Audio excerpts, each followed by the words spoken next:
At this point, it's all business, more business. I go hit the routine, do what we got to do, just sit prepared. So I'm all in the structure now. Where do you stand physically right now? I mean, I know that you've cut weight your whole life, but I know it's not a fun one for you. Where do you stand right now? It's never a fun one, but I feel amazing actually right now.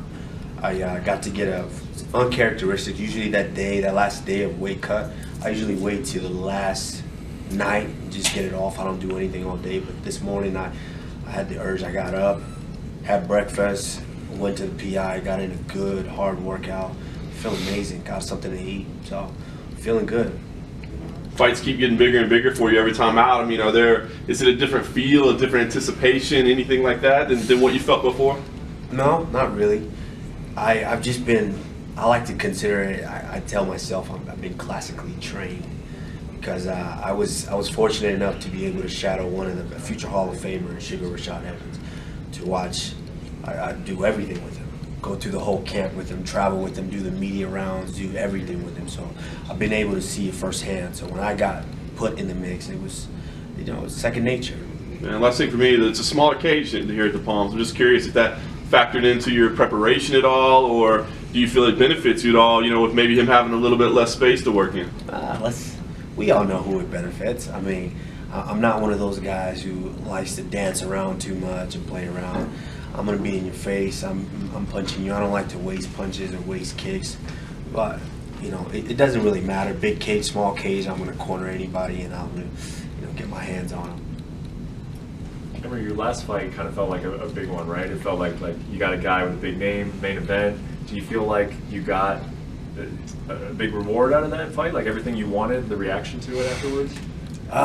No. I mean, at this, I've just kind of put my mind in a position to where ultimately what's going to be big for me is winning that UFC title. That's what I consider big.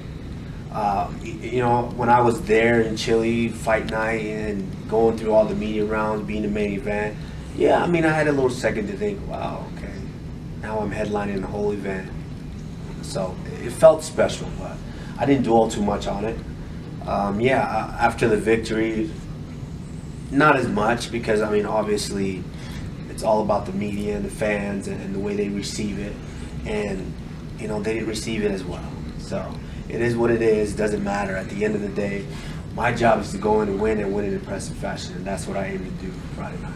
I mean, what is that like as an athlete, though? I mean, you go in, you work hard. Obviously, you put a lot of your sacrifices, your life into it. You win a fight, and then it's not received positively. I mean, yeah, it's a bit disheartening, but that's part of being an athlete, part of being a professional athlete, is learning how to deal with things like that, because fans are very fickle. Fans are very fickle. Our definition of fans is, I want to give you a definition, but it's fake ass, you know what.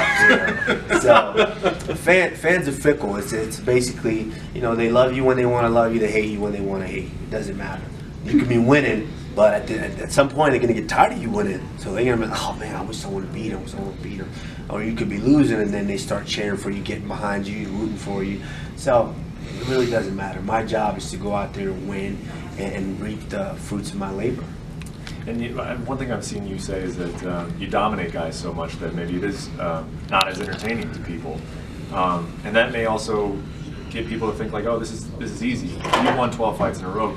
How difficult has that been to win 12 fights in a row? It's been extremely difficult, because I do remember that defeat, that lone defeat. It's because I came into the sport with such a high level of what I was already doing, wrestling, to where when I got a hold of a guy, at that point, I was so good at just manipulation of someone's body. When I got a hold of him, it was just kind of playing around with him. I could throw him down, ragdoll him whenever I wanted. So I was like, this isn't easy. So at that moment, it kind of hinders you a little bit, because the striking doesn't come as fast, because you don't feel like you need it. I mean, I can just ragdoll everybody. The jiu-jitsu didn't come as fast, because I felt like, just take anyone down and wrestle them.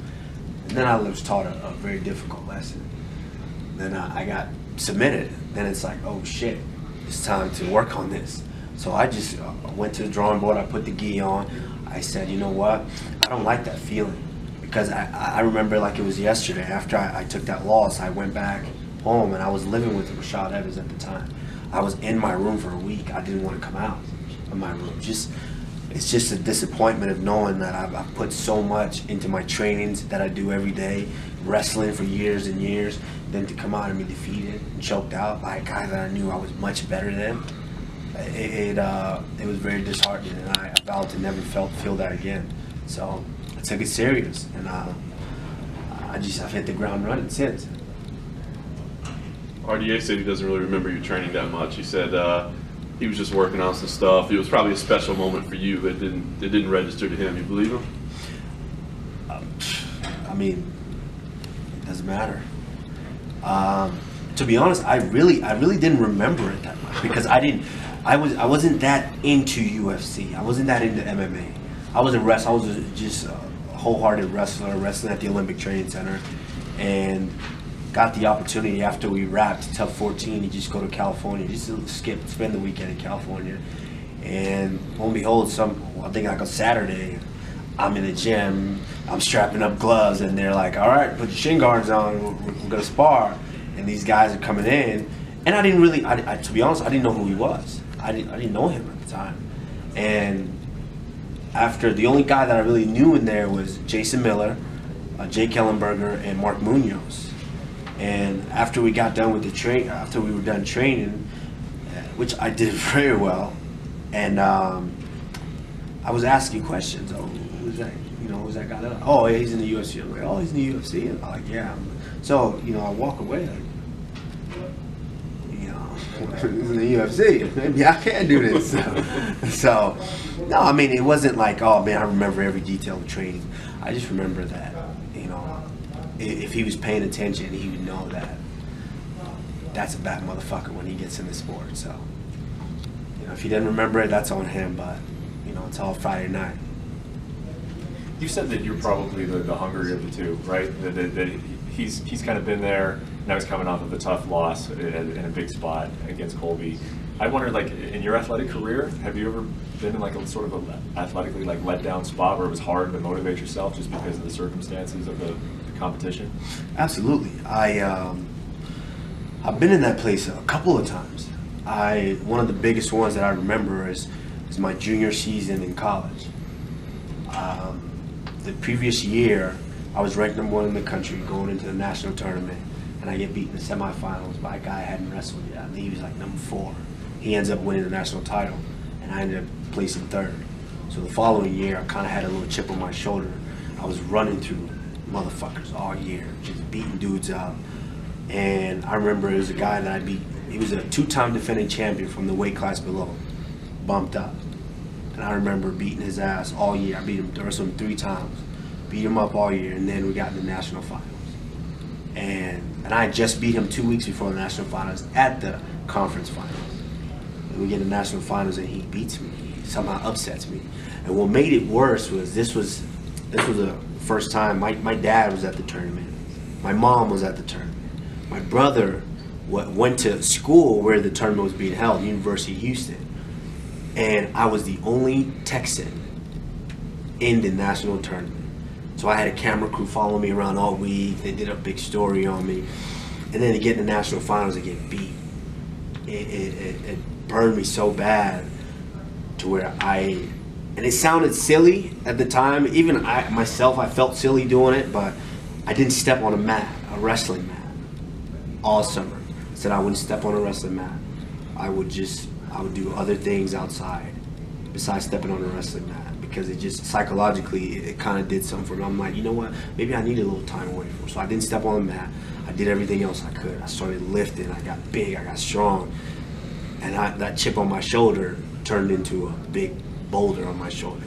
The next year, I was running through everyone in the country. Division 1, 2, 3, didn't matter. I was beating your ass when we got on the mat. And when we got in the national finals, the same situation. I couldn't show you. I overcame that hurdle and I became the national champion. So, I've been through it over and over. I've learned how to deal with adversity, get back on the horse, and eventually persevere.